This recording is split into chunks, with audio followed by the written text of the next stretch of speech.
Bonsoir à tous, bienvenue sur le plateau Equinox Soir, votre décryptage quotidien de l'actualité de lundi à vendredi 19h 21h, 18h 20h GMT. Les présidents des conseils régionaux installés dans leurs fonctions par les gouverneurs des régions, l'image a fait le tour et suscité plus d'une interrogation.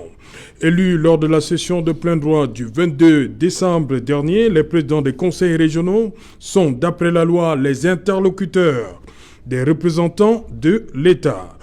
Les délibérations des conseils régionaux, conservées par ordre chronologique dans un registre, sont également cotées et paraphées par les représentants de l'État. Cette dilution du pouvoir des élus locaux s'est encore manifestée hier avec la signature par le président de la République du décret portant nomination des secrétaires généraux des conseils régionaux. C'est au cadre disposant d'après la loi d'une bonne expérience en matière de management du développement local, anime les services de l'administration régionale. Ils sont les principaux collaborateurs des présidents des conseils régionaux. Madame, Monsieur, tout à l'heure à 20h, c'est la grande édition d'information présentée par Cédric Noufélé. Tout de suite après le débrief du journal et tout de suite le fait du jour.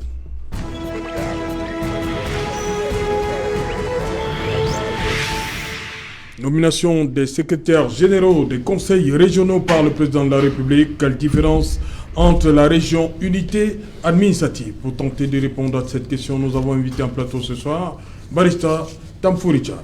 Barrister Tamfou, you're welcome. Bonsoir Serge Alain, bonsoir à tous les co-panélistes, bonsoir à tous ces Camerounais qui en ce moment regardent l'émission Equinox. Je pense pouvoir donner des explications sur le sujet que tu as évoqué. Voilà, merci. À côté de vous, Serge Gauthier Onanina, bonsoir. Bonsoir Serge Alain, bonsoir à vos téléspectateurs. Ils sont des millions ici et à l'étranger. Bonsoir à mes amis de PK8 à PK14. Mais surtout, très embouteillé en ce moment. Qui est très embouteillé. 3 lieux d'embouteillage. Il faut être toute la ville de Douala, à cause ou grâce au Chan. Le Chan que j'évoque au passage en suppliant ceux qui nous déshonorent en nous subtilisant le matériel de bien vouloir le ramener, parce qu'il y a des caméras de surveillance. Vous pourrez dans le voleur est dans les images. Hein, il est dans les images. Vous pourrez être, pas courir longtemps. Vous pourrez être au-devant de très graves surprises. On parle d'ordinateurs portables, d'écouteurs, de casques et de... Dis-nous, c'est où? Qu'est-ce qui se passe au stade de Japoma? Écoutez, vous savez, lorsqu'il y a une compétition internationale comme celle-ci, les stades ont toujours une partie réservée aux médias, la salle de presse. Et là-bas, il y a donc des ordinateurs. On a mis tout un équipement multimédia, ordinateur, microphone et puis casque pour les journalistes qui vont soit faire des reportages, soit conduire un ensemble d'interviews. Il paraîtrait que cet équipement est dernière génération et que ça a donc impressionné, ébloui les uns et les autres qui n'avaient pas l'habitude d'en voir, et ils se sont dit que peut-être il y en a à profusion. Sauf que ça doit rester là pour continuer à servir à la postérité au-delà de cet événement de mauvais... nous ne savons pas si ce sont des confrères journalistes ou d'autres personnes qui ont eu accès à la salle qui se sont livrés à ce vandalisme. Des ordinateurs ont donc été dérobés, des casques dérobés et des micros. Oui, à partir du moment... le vol est un acte de vandalisme. Donc, prière de ramener, s'il vous plaît, on en a encore besoin, au moins pour le Chan 2021. Ok. Joseph René Mboutouzé, bonsoir. Oui, bonsoir Serge Alain. Comment vous réagissez à ce qui s'est passé au Japoma là aujourd'hui? Oui, toute personne ne peut accepter ça. Je crois qu'il a été suffisamment clair en demandant aux gens qui ont dérobé ces matériels de les amener, parce qu'effectivement, ils peuvent être retrouvés. C'est peut-être mieux qu'ils ramènent ça d'eux-mêmes. Peut-être que la peine pourra être atténuée. Oui, je disais donc bonsoir à tous les militants du RDPC, et particulièrement au ministre de l'administration territoriale à Tanganji, qui a tout mon soutien. Okay. Je vais essayer de demander à Barrister Tamfou de réagir face à ce qui se passe à Japoma. Comment vous réagissez? Oui, ça ne nous honore pas. Vraiment, personne ne peut encourager de tels actes. Je m'insurge à ce genre de comportement. On a quand même pu avoir ou bien organiser une compétition comme le CHAN avec le matériel sophistiqué, comme on dit. Je pense que c'est l'occasion pour nous de les préserver parce qu'on voit même des gens qui mettent le pied sur le banc. Et si, à part cela, on s'en va déjà pour voler, vraiment, c'est regrettable. Il faudra que ces gens-là ramènent ça. C'est un peu trop tôt, on dirait.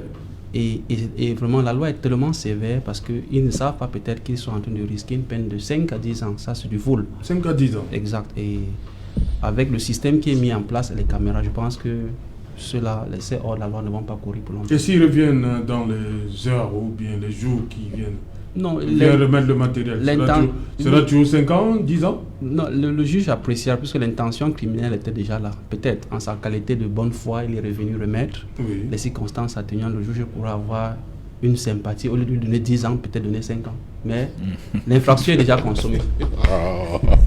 Ok. Bon, voilà, Serge Gauthier Onanina, on va, comme je l'ai dit dans mon propos introductif, des gouverneurs qui installent les présidents des régions. Pour vous, le débat il est clos. Le patron de la région, c'est le gouverneur? Effectivement, c'est ce que la loi dit. La loi dit clairement dans le Code général de la décentralisation que le représentant de l'État est la tutelle des collectivités territoriales décentralisées. C'est la tutelle. Et on dit que le représentant de l'État, en plus d'être la tutelle de la collectivité territoriale décentralisée, en vérifie, en assure la gestion dans la légalité. Tous les actes qu'ils sont censés poser se font dans la légalité. Ces actes doivent également être transférés auprès de l'autorité, donc de cette autorité qui peut être le préfet, le gouverneur, dans le cas de la région. Et maintenant, laquelle autorité, lorsqu'elle, par abus, refuse, ne transmet pas ou bien bloque, peut aussi faire l'objet d'une poursuite au niveau du tribunal administratif, autant qu'elle peut poursuivre l'illégalité d'une décision. Moi, ce que je voudrais commencer par dire au-delà de cela, c'est que les nominations des secrétaires généraux, moi, ça ne m'étonne pas, parce que le Parlement, même déjà, a commencé par secrétaire général de l'Assemblée nationale, c'est une nomination présidentielle, secrétaire général du Sénat, c'est une nomination présidentielle, et le Code général de la décentralisation, dans son article 200, bref, je me perds dans cet article, mais il y a un article qui prévoit que dans l'article 214, indique clairement que le maire est nommé par le délégué, le ministre du Mindevel, le Mindevel, qui, sur proposition, le secrétaire général, pardon, est nommé sur proposition du maire, et qui, lui, le ministre peut également y mettre terme à ses fonctions. Quant à la région, le secrétaire général de la région est nommé par le président de la République sur proposition du président du conseil régional, mais le président de la République se réservant également le droit de mettre fin, nommer et de mettre fin. C'est l'article 200, il me semble, si je ne... Non, 323. 323. Le président de la République nomme en fonction voilà. du secrétaire général de la région sur proposition du ministre chargé des collectivités territoriales. Voilà. Il met fin aux dites fonctions. Ce que nous devons dire, ce que moi je comprends depuis que la décentralisation est là, c'est que il faut que les Camerounais, contrairement à l'idée répandue, sachent que la décentralisation n'est pas un État dans un État, ou n'est pas la disparition de l'État. C'est un transfert d'une parcelle de pouvoir. D'ailleurs, l'article 5 est clair, alinéa dit clairement ceci de la décentralisation. Elle consiste en un transfert par l'État aux collectivités territoriales décentralisées de compétences particulières. Moi, je voudrais qu'on souligne le mot particulière. Ça veut dire pas total ou de toutes les compétences. C'est-à-dire que c'est quelques compétences qu'on a transférées. Ensuite, on dit avec des moyens appropriés. Serge Alain, si vous avez on prend un institut bancaire qui décide de le délocaliser, est-ce que le fait qu'on ait délocalisé là-bas, ou bien votre papa a une grosse multinationale, il vous transfère les pouvoirs, vous envoie ailleurs, il vous délègue un ensemble de compétences et de pouvoirs là-bas, est-ce que ça fait disparaître la main de papa? La collectivité territoriale décentralisée donc est à l'intérieur de l'État du Cameroun. Et transférer certaines compétences ici signifie simplement que dans le cadre de cela, on a voulu résoudre certaines préoccupations de base. On est parti du centre décisionnel pour, évidemment, ce qu'on appelle la périphérie. Donc, moi, je voudrais dire que il y a les gens qui reviennent, et peut-être c'est par là que je vais sortir, sur l'aspect d'élu. Parce qu'on va revenir dessus. Est-ce que on doit installer, par exemple, des élus? Moi, je dis, être élu n'est pas forcément légal de ceux qui ne sont pas ne le sont pas tant que la loi ne l'indique pas. Être élu, donc, ce n'est pas être légal de ceux qui ne le sont pas tant que la loi ne l'indique pas. Pour que vous soyez légal d'un élu, ou bien un élu dans cette entreprise Equinox, soit votre égal, Serge Alain, il faut que la loi l'ait définie. Sauf qu'il n'y a pas une loi qui indique que le maire, le conseiller municipal, le député, parce qu'il est élu, serait l'égal du préfet. Mais il y a une loi qui dit que le préfet est sa tutelle. Donc, tant que ce n'est pas indiqué par la loi, les gens, on ne peut pas se rester en route et se mettre à dire parce qu'il est élu. Et je voudrais terminer que dans les entreprises, quand vous prenez le cas, on a Joseph qui sort d'une entreprise, pour une fois peut-être on va être du même avis ce soir, lorsqu'il y a un délégué du personnel dans une entreprise, le fait qu'il soit élu ne fait pas de lui systématiquement le chef de son chef service. Donc ce sont des subtilités comme ça. Et pour finir vraiment, les secrétaires généraux des mairies et des régions sont des technocrates. Vous venez de lire un article très important qui indique clairement les raisons pour lesquelles il faut les nommer. On a dit quelque part, j'oublie... C'est l'alinéa 2 de l'article 323. Voilà, qui dit... Général, qui est un cadre pour le cadre de la mairie ou un haut cadre disposant d'une bonne expérience de management en matière du développement local. Ça veut dire que c'est ce qu'on appelle un technocrate. Et un secrétaire général, qui soit dans un ministère ou dans n'importe quelle organisation, c'est un coordonnateur de service. S'il n'a pas la technicité nécessaire, ce serait un problème. Or, les élus sont des politiques.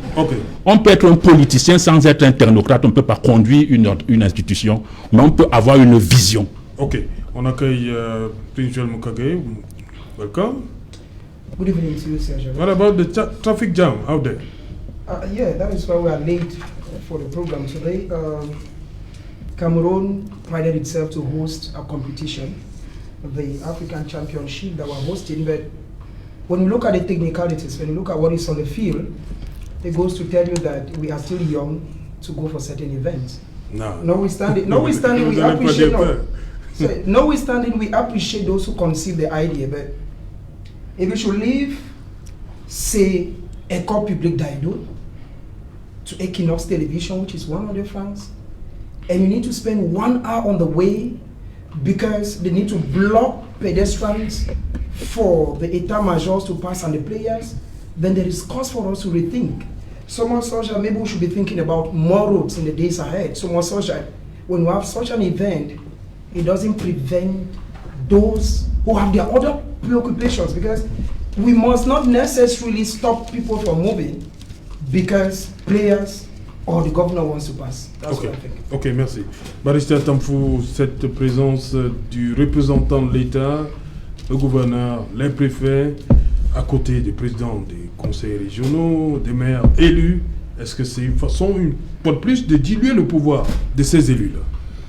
Moi, je pense qu'on a trop de répétitions. Quand tu lis la loi de 2019, oui. Moi, je vois beaucoup de fonctions et beaucoup de postes inutiles parce que j'ai pris la peine de lire ce code et quand je regarde concrètement, je vois que nous n'avons pas avancé. La décentralisation qu'on nous a fait rêver dans la Constitution de 96 et qu'il a fallu attendre plus de 25 ans avant de la mettre sur pied, vraiment, je pense qu'on est en train de faire une sorte de répétition. On fait semblant de donner les pouvoirs ou bien l'autonomie aux différentes collectivités territoriales, mais l'administration centrale reste encore le décideur de tout. Barrister, je vous pose une question. Le cas simple. Une question. Est-ce que, comme a dit Serge Gauthier Onanina, est-ce que la décentralisation suppose la disparition de l'État? La décentralisation ne suppose pas la disparition de l'État. Mais lorsqu'on dit décentralisation et qu'on a donné les secteurs, on a défini les secteurs précis, je pense qu'on pouvait même laisser à ce conseil régional.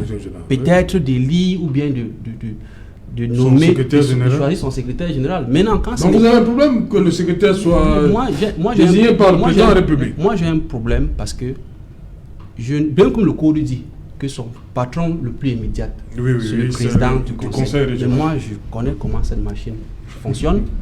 L'État aura toujours la même mise sur lui. Et même le gouverneur qui assure la tutelle a la même mise sur tout ce qui est en train de se développer. Comment donc, dans la région, qui est donc le patron? Est-ce que c'est vraiment... Est-ce qu'il y a encore débat? Oui, on sait. L'un a installé l'autre. Très bien. Là, c'est pour dire qu'on est en train de faire un va-et-vient en même temps. Oui. On se dit, on veut avancer, on se contredit en même temps. Donc, moi, je pense qu'on est en train de créer des postes inutiles et dépenser l'argent inutilement. Moi, je pense qu'il faut encore peut-être toiletter ce code, parce que je suis sûr que lorsqu'elle sera mise en application réellement, parce que vous voyez-vous, on n'a pas encore assimilé son fonctionnement, mais on se plaint déjà. On ne sait pas qui doit installer qui est le patron de qui. Donc ça laisse à croire que les secrétaires qui ont été nommés là, vraiment pour moi, je ne vois pas, je les vois pas fonctionner dans la transparence ou bien dans le bien-être de ces régions-là, parce que l'État a toujours la même mise sur ces régions. Donc, il faudra repenser et avoir une autre formule, parce que dans la même région, on a un secrétaire qui est rattaché à l'administration régionale. On a un secrétaire dans les services du gouverneur. Pour finir, qui fait quoi et qui ne fait pas quoi. Donc, il y a un souci dans ça. Joseph René Mboutouzé, justement, ce secrétaire général qui est nommé par le président de la République, décret, il est tombé hier, nommé par le président de la République au milieu des personnes élues. Comment ça peut se passer? Même comme on dit qu'il est le principal collaborateur du président du conseil. En tant que principal collaborateur, mais lui, il tient son truc du décret, tandis que son supérieur hiérarchique, qui est le président, est un élu. Comment vous entrevoyez les rapports entre les deux? Il va toujours dire que non, c'est le président qui m'a mis ici. Comment ça va se passer? Oui, Serge Alain, les régions sont de nouvelles institutions. Il faut qu'ils aient des compétences pour pouvoir entamer. Et ne perdez jamais de vue que un État est toujours inscrit dans ce qu'on appelle un processus d'amélioration continue.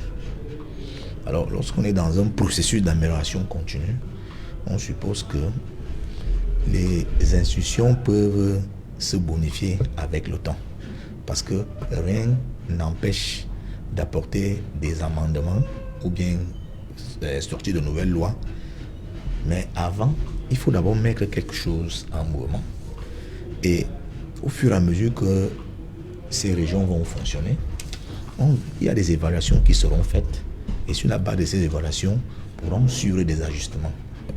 Je trouve que à peine ces institutions sont mises en place, qu'une polémique commence sur les nominations des secrétaires généraux par le président de la République. Encore que personne n'ignorait que ces secrétaires généraux seront nommés par le président. Alors pourquoi des gens se comportent comme s'ils sont surpris, alors que tout avait été balisé dans ce sens? Et puis des problématiques de décentralisation, il faut souvent bien les expliquer aux gens. Parce que lorsque vous entendez décentralisation, les gens peuvent risquer de croire que ça ne concerne que les collectivités territoriales décentralisées. Il y a aussi ce qu'on appelle la décentralisation des services administratifs. Pourquoi la décentralisation? Parce qu'il peut arriver qu'un domaine qui soit régalien de l'État, qu'il y ait une recherche de l'optimisation. Alors l'État décide de créer ce qu'on appelle une décentralisation de services administratifs. Exemple, tous les établissements publics administratifs, ce sont des formes de décentralisation, mais là, ce sont des émanations des services administratifs. C'est pour que l'État se détache de cette compétence-là, pour que l'État se détache de cette compétence-là pour pouvoir donner ça à un organisme spécifiquement dédié qui peut maintenant optimiser les résultats. C'est pour ça que vous allez donc voir des entreprises comme la CNPS qui ont une décentralisation de services administratifs parce que en réalité, c'est la raison d'être, par exemple, de la CNPS devrait être garantie par l'État de façon directe. Ça aurait pu simplement être une direction du ministère du Travail et de la Sécurité sociale. Mais comme c'est un service important et l'État voudrait atteindre des résultats très élevés, l'État se détache donc, crée donc une structure décentralisée qui s'occupe seulement de ces services. C'est le cas du FECOM, le cas des écoles comme l'ENAM et tout ça. C'est-à-dire que une école comme l'ENAM aurait pu être directement rattachée. Ça aurait pu être simplement une direction du ministère de la fonction publique. Donc, le but de toute forme de décentralisation, c'est d'optimiser. Et c'est la même chose pour les collectivités territoriales décentralisées. L'État, après avoir donc évalué le fonctionnement de l'État concentré, c'est-à-dire qu'un ensemble de pouvoirs qui part du président de la République jusqu'aux autorités qui lui sont inférieures, mais tous ayant le même pouvoir. Parce qu'on dit, c'est le même marteau qui frappe, on raccourcit seulement le manche. Ça veut dire que quand le préfet agit, il agit au nom du président de la République. Or, pour ce qui concerne les collectivités territoriales décentralisées, l'État voudrait que les projets, puisque partant du fait que le rôle de l'État, c'est de garantir le bien-être de ces populations. Voilà la raison fondamentale de l'État. Okay. Maintenant, il faudrait que les projets, pour qu'ils soient plus utiles aux populations, que cela vienne de la base. Parce que parfois, on a observé que lorsque tout partait de Yaoundé, il n'y avait pas une adéquation forte entre le besoin réel à la base et la décision qui est prise à Yaoundé. J'avais déjà pris un exemple ici pour que les gens comprennent bien. Il y a eu le choléra dans la région de l'extrême nord. Après des analyses, on a estimé que il fallait construire des toilettes à ces populations qui déféquaient dans la nature, et quand l'eau arrivait, ça infectait les gens, et c'est pour ça qu'il y avait le choléra. Alors l'État a décidé de construire des toilettes aux populations de l'extrême nord, des toilettes en dur, en parpaing avec une belle toiture et tout ça. Mais lorsqu'une mission d'évaluation est revenue un an après, on a plutôt constaté que aucune famille n'avait utilisé ces toilettes pour les raisons pour lesquelles ça a été construit. Ces toilettes ont plutôt été transformées en greniers. Ça veut simplement dire que si on avait demandé aux populations à la base, au lieu de leur construire des toilettes, et ils auraient souhaité qu'on leur construise des greniers, parce qu'au même moment, lorsque la pluie arrive dans leurs habitats qui sont souvent rudimentaires, il arrive souvent qu'ils perdent leurs provisions. Alors que ces maisons étaient donc plus sécurisées pour qu'ils puissent garder leurs provisions. Voilà un peu un exemple qui devrait obliger l'État aujourd'hui à faire recours des propositions de développement à la base. Okay. Président Mokage, la présence du gouverneur, du préfet, pour vous, on a visiblement l'impression que l'État central a de la peine à accorder une large autonomie aux CTD, collectivités territoriales décentralisées. Sure. It's very clear that when you look at what is happening today, because the appointments of regional secretaries is what we say a kickoff of effective decentralization. But now, an effective decentralization means taking the power close to the people, ensuring that the people decide their basic needs and the channel to those concerned to see that their problems are solved. But now there is this aspect of the central power still in every area. I'll give you two simple examples. You have a Secretary General at the Governor's Office who is appointed by the head of state, and this should be somebody who is from ENAM. You have somebody who is appointed again by the head of state called the Secretary General at the Regional President's Office. Between the two, first, all are appointed by the head of state. Who does what? Now, when you go to their differences, I took time to cite very two. I'll give you just two. The first thing is, the Secretary at the Governor's Office represents the President, ensures that everything that has got to do with the law at the level of the region must be respected. Yes. The Secretary General at the regional presidents that were appointed yesterday are persons whose job are to implement the decision of the regional president. There is a problem here. One, the regional president has been voted. If he has to work with somebody who gives accounts appointed by the other, it means that at one place there is a problem. I was thinking that, like it's done in other countries, that the coming of effective... Like which country? Let's take a case, for instance, France, that we look up to. In France, do you have governors? Do you have duos? Do you have enough? Do you have those things? You don't have them. Oh, il y a quand même le préfet. But you have power that is brought to the people. In Côte d'Ivoire, do you have enough? Power is brought to the people. And these are countries that have proven to be very rich in all aspects. Now, when you look at it generally, there is this aspect that the Secretary Generals who have been appointed at the level of regional presidents are still answerable to the President, the head of state. And far from that, they are still under the governor. And at the end of the day, who are we fooling here? Why create many positions when the real idea, because the real idea of everything here is to bring power to the people. But if we still have the executive coming down, even at the level of the basic, why talk about decentralization when you have people who cannot affect? They don't have anything. They are like robots. And this same secretary at the level of regional presidents is supposed to attend meetings and cheer in the House of the Representatives. That is for the Northwest and the Southwest. And here we are talking about House of Chiefs.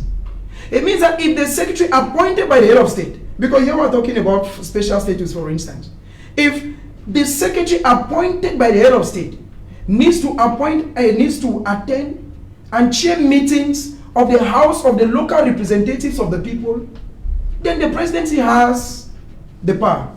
All these things, to me, Serge, I just believe that is a window dressing, and absolutely it is still the president at all aspects. It's clear you cannot disassuade. The Secretary General at the President's Office is giving accounts. He's appointed by the President.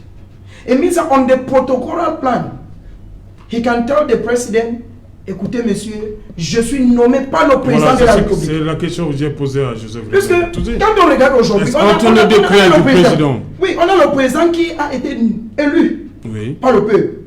Non, et le président régional, pas le conseiller régional. They were appointed by regional councillors. Yes. And n'oublie pas que c'est le peuple elected. Yes. And you should not forget that it is the people who voted the regional councillors who in turn voted regional presidents. So if you look at the stages, it started from the common man to the big people. But now if this person is going to have a secretary general who is appointed by the head of state, who has to monitor, because the text makes it very clear, who has to monitor all regional meetings of the regional president, who has to give accounts to the governor. Mais à la fin, qu'est-ce qu'on fait? On fait la même chose. Et on aura les mêmes résultats. Parce qu'il est nommé par le chef d'État, ça il faut le dire. Et le gouverneur aussi est nommé par le chef d'État. Ça veut dire que c'est les mêmes gens. Mais la différence maintenant, ça peut être que l'autre sort de l'ENAM et l'autre n'est pas sorti de l'ENAM. Mais all of them are regional secretary generals. How do you differentiate them? If there is a meeting, for instance, let's say in Douala, and a minister is coming at the tribune, how do you do the difference? Who goes first? Is it the governor? Is it the city mayor? Is it the secretary at the governor's office? Is it the DOs and the senior divisional officers, or the different secretaries? So when you look at the whole show, to me, when I took time to go through it, I just felt that the president wanted to satisfy a few of his friends, which is bad normal, and that We have gone past this. You cannot keep deceiving people every day. Because to me, I look at this as clean deception. It would have been better for two things. One, if the Secretary General at the President's office is appointed by his president. It would have also been better if, before making a secretary at the different regional office, it is the opinion of the president who is sought. But when you look at it here, it says very clearly that the President of the Republic, upon the recommendation of the minister in charge of local authorities, proposes somebody who appoints a minister, the president. Before today, we used to have a Ministry of Territorial Administration and Decentralization. Today it has been separated. Who appointed Josh Alango Obang, who is proposing a secretary to the president to be appointed to monitor the affairs of somebody elected in a region. Who are you deceiving? Yourself. Because Cameroonians have gone past this level, and each time they do it, it's very clear that they are not solving the problem, and it's creating more problems every day. Voilà, sur la présence du représentant de l'État, l'article 325 est clair. La présence du représentant de l'État ou de son délégué dûment mandaté aux séances du Conseil régional est de droit. Chaque fois qu'il le demande, le représentant de l'État ou son délégué est entendu, mais ne peut participer au vote, ni présider le Conseil régional. Ces déclarations sont portées au procès verbal des délibérations. L'État toujours présent dans les conseils régionaux. Parce que le conseil régional n'est pas l'État. Oui. Le conseil régional, c'est un démembrement de l'État. C'est une collectivité territoriale décentralisée. Ce n'est pas l'État, un État qu'on a créé.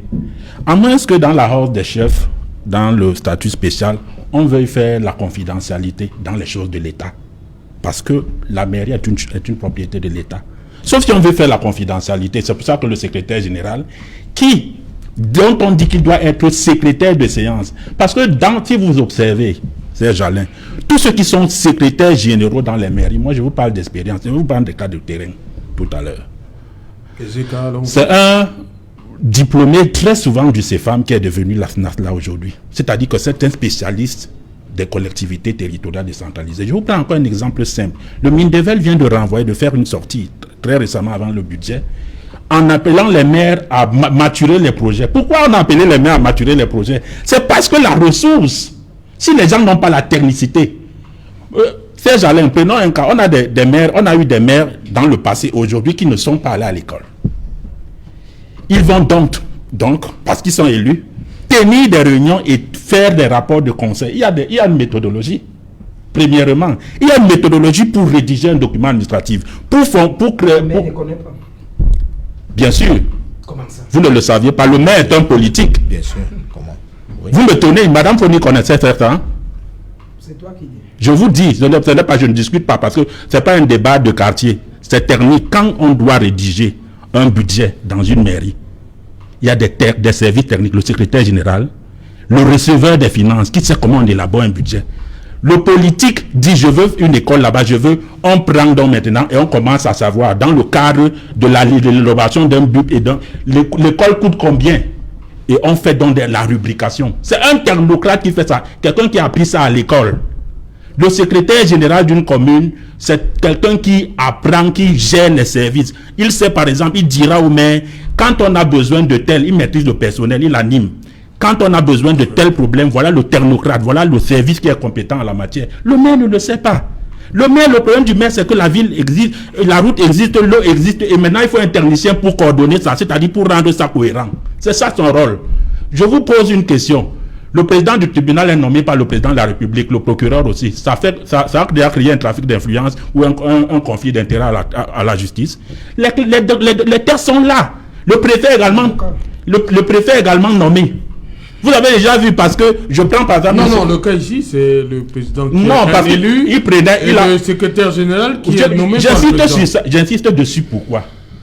Parce qu'au lieu d'insister sur les contenus, les missions, on a insisté sur le fait que X est nommé, Y est nommé. Ça ne veut rien dire. Ce qui donne de la consistance au fait, à la nomination, c'est les attributions que vous avez. Le fait que nous soyons 4 nommés par la même personne, si nous n'avons pas d'attributions différentes, ça ne devrait pas créer un conflit d'intérêt. Vous comprenez la question? C'est dans les attributions du secrétaire général d'une région. On dit, il est le collaborateur, il s'occupe de l'instruction des affaires. C'est-à-dire que quand le maire vient là, lui dit, occupez-vous de telles affaires. Comme il connaît les services, il instruit. Le président de la région. Oui. On lui dit, il est de l'exécution des décisions. Il ne décide pas.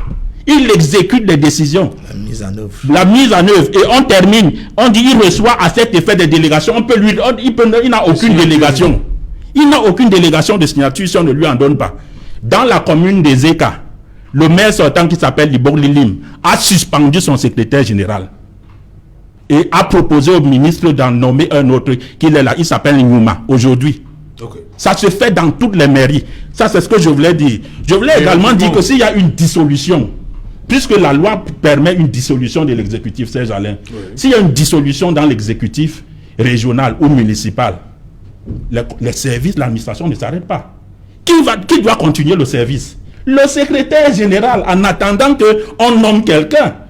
Et c'est lui qui maîtrise. Quand les élus là qu'on a suspendus vont partir, puisqu'ils sont des politiciens, ils ne vont pas partir avec la technicité. On est là dans une expertise technique. C'est de ça qu'il est. Il est question. Donc il maîtrise les procédures, il applique, il les applique. C'est de ça qu'il est question. Voilà, Barista d'abord. Yes, I think that we should not be mixing up things. We are not arguing the functions of the Secretary General. We are not. That's not. If to my memory, that's not the topic of discussion. Our problem is to understand why is a Secretary General attached to the regional president, appointed by the head of state. I think that's the target. Had it been, for example, they had made propositions to the president of the regional council that, okay, we have this specialist, maybe 3 names. From the 3 names, you appoint. Will have given, or it will have been very comfortable for the president of the regional council to know that, okay, the person who is officiating as my secretary general, because they say that's his principal collaborator. I am the one who proposed or who appointed him. Would have been better. But when you have a secretary general that is appointed by the president of the republic, do you think that he is going to have a listening ear to the president of the regional council? I said no. Let's be serious. Even it is seen in all sectors, even before the courts. We have had cases where magistrates are unable to take a step, to take a position in a case because they have to suspend, wait for, refer themselves to for higher instructions, and before they are coming to give out of it. That is what we are arguing here to understand that why is it that those secretary generals are being appointed by the head of state when we think that we are actually moving into decentralization, because the president of the regional council is an elected official. I have only one question, please, if vous permettez. Right. En quoi est-ce que la nomination ou le travail de secrétaire général pourrait bloquer la décision d'un président du conseil régional? Parce qu'il il peut décider de dire non, de ne pas faire. Ça va bloquer quoi? Dites-moi en quoi ce que ça pourrait bloquer. Let's go to the functions that let us read back his functions. He coordinates regional administrative services. Le secrétaire général, au cadre disposant d'une bonne expérience en matière de management du développement local, anime les services administratifs régionaux. Il assure sur l'autorité du président du conseil régional, dont il est le principal collaborateur, l'instruction des affaires et l'exécution des décisions prises par celui-ci. Il reçoit à cet effet les délégations de signature nécessaires. Serge Alain. Ce que je dis, though it is his principal collaborator, I am telling you that we will come to a situation where we will have conflict of interest, because the president of the regional council will say, this is how I want things to go. He is the one animated, that is the one maybe putting it, maneuvers it, that is putting it in action. I want that this is how a particular sector should go on. The secretary general will tell him that no, I think that we should instead animate it this way. Correct. And you have no powers to tell him that no, I can remove you from office or I can do this. Parce que lui, c'est le of course, c'est le décret. It is but normal. That is what he is going to answer. And that is the fear that we have here to say that had it been we were actually moving into a serious decentralization, it would have been very preferable that those secretary generals, be it specialists as they say it, should have been proposed to the president of the regional council and then he be the one to appoint or nominate. Oui, Serge Alain, il faut savoir que une organisation comme le conseil régional a une technostructure. Et cette technostructure doit donc être managée. Et le management donc, de cette technostructure est donc assuré par le secrétaire général. C'est-à-dire qu'il a un rôle essentiellement administratif, puisqu'il ne participe pas aux délibérations du conseil régional. Il a un rôle purement administratif. Il faut que les gens comprennent. Et nos collectivités territoriales décentralisées n'ont pas encore formé du personnel qui peut jouer, manager cette technostructure. Le secrétariat. Voilà. Donc, le secrétariat, assurer le secrétariat ne veut pas dire que tu décides. Parce que le plus important... Il assiste aux réunions du bureau et du conseil régional. Oui, mais il ne décide pas. Il prend les notes et il fait des rapports sans voix délibérative. Donc, c'est quelqu'un qui ne participe pas dans la vision du conseil régional. Parce que la vision est portée par le président du conseil régional. C'est lui qui fixe la direction. C'est lui qui sait exactement qu'est-ce qu'il veut pour la région. Et le secrétaire général a donc un rôle purement et simplement administratif. Merci. On revient après le journal, c'est promis, parce qu'il est là. Cédric Nouffelé, bonsoir. Cédric, au menu ce soir. Bonsoir Serge Alain, bonsoir aux invités ce soir. Nous parlerons des difficultés criardes du secteur de l'éducation de base dans les régions septentrionales, là où des écoliers sont assis sur des piquets en bois ou à même le sol pour suivre des cours. Dans ces conditions, peuvent-ils avoir les meilleures performances scolaires? Élément de réponse dans le journal de 20h. Nous parlerons également dans ce journal des inquiétudes persistantes après la nomination de ces secrétaires généraux des conseils régionaux. D'aucuns y voient la main du pouvoir central de Yaoundé pour garder le contrôle sur les mécanismes de fonctionnement et réduire l'autonomie des collectivités territoriales censées être décentralisées. Nous ferons le point dans le journal de 20h. Dans la page internationale, nous nous intéresserons à la situation sécuritaire en Centrafrique, là où il y a eu un renfort des casques bleus, ce qui a permis de pouvoir reprendre le contrôle de plusieurs villes qui étaient passées sous la main des rebelles centrafricains. Nous en parlerons dans quelques instants. C'est Jala. Voilà, madame, monsieur, dans 30 minutes exactement, ce sera Equinox Soir, deuxième partie. Le temps du débrief, toujours en compagnie de nos invités tout de suite. La page de pub, mais après, ce sera le 20h. Le 20h le plus attendu de Cédric Nouffelé. If you suspect you may have a coronavirus infection, please call your healthcare provider in advance and let them know you are coming. This can help them be prepared.